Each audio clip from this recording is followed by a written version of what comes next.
September 11th, 2001, 8:14 a.m. EDT, Brooklyn, New York.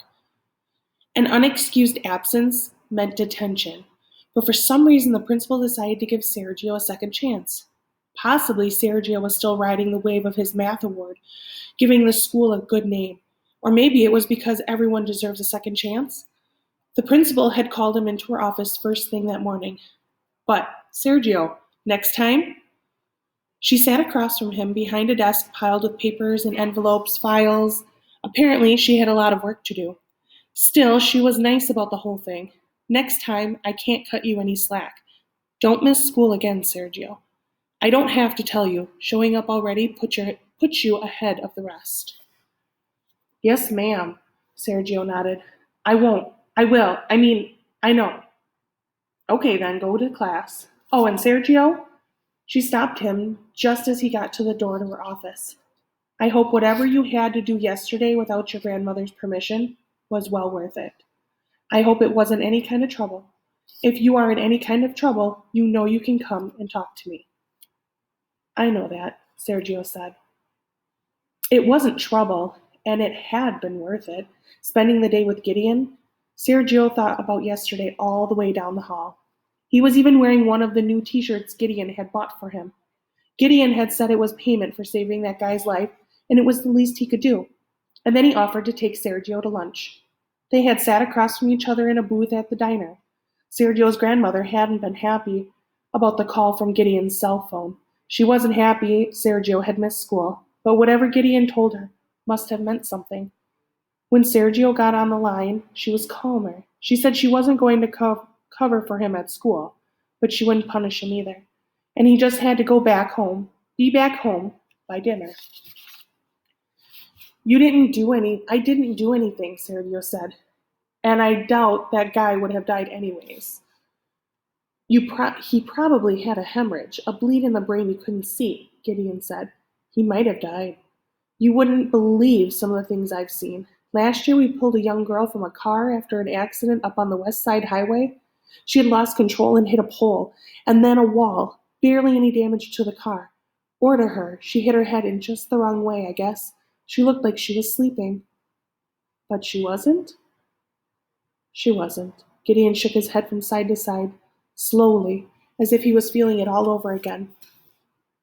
Sergio had ordered a chocolate milkshake, Gideon vanilla, and they had just talked. Who gets the chocolate? I'm guessing your son, the waitress said. She stood at their booth holding up two large canisters, both dripping with condensation from the cold ice cream inside. Gideon looked at Sergio.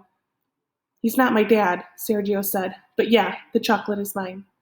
Well, you two look alike. She set the shakes down. They did, in a way.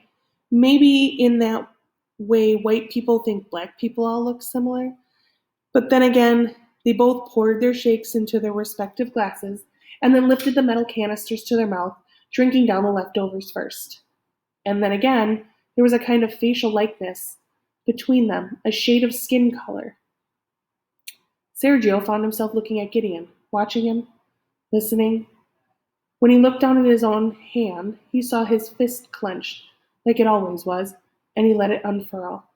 Gideon wanted to know about the math award. He seemed interested and impressed. You could do anything, Gideon told him. Anything you want with your life. Maybe I want to be a fireman. Sergio bit into his burger. Fireman, huh? You could do that, Gideon said. I'd be proud to work next to you one day. Or a doctor. Gideon nodded, like he didn't think that was strange at all. Now, sitting in class, Sergio looked up at the clock over the door, at the white face, at the black minute hand, which moved unbelievably slowly until another 60 seconds had gone by. It clicked into its place, locked, and the first school bell rang out. 6 hours more, and he'd be free again for the day. It was 8:44 exactly, and Sergio knew where he would be going right after school.